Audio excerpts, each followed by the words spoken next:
He would like to know how the following verses he just read can be applicable on Hazrat Imam Mahdi alayhi salam. This question I think I have answered many times during the Qamar Arab question answers.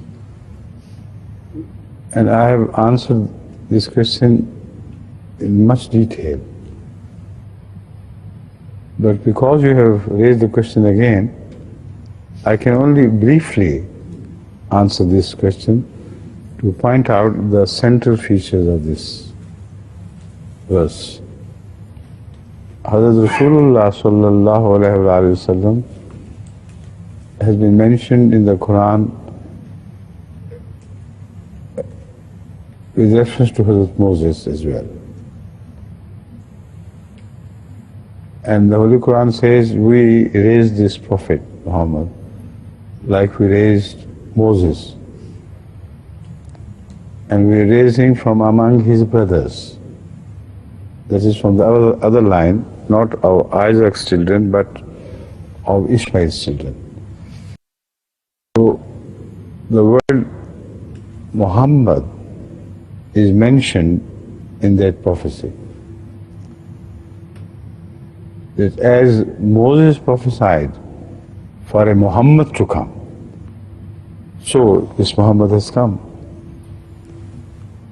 And in the other verse, from the tongue of Jesus, Allah had this prophecy made that an Ahmad would come. So the difference between the basic attributes of Ahmad sallallahu alaihi wasallam is very clear. In the case of Muhammad, he was similar to Moses.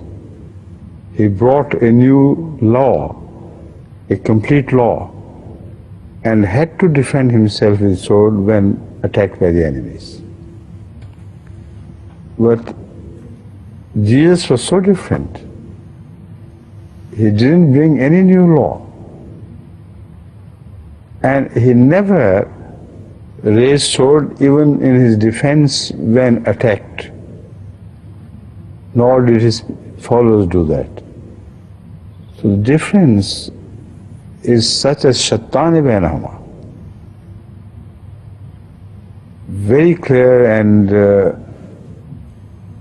clearly two different personalities are being discussed. So that shows that someone in the Ummah of Muhammad Rasulullah sallallahu alaihi wasallam was to be raised like Jesus was raised in the Ummah of Moses, and with a different characteristic. So we have it fulfilled in the case of Hazrat Muslim, who claimed to be, in fact, Ahmad in the sense that he was a slave of Ahmad. So he admitted that initially the word Ahmad still applies to Rasulullah sallallahu alaihi wasallam, and his second advent in a different manifestation of his character.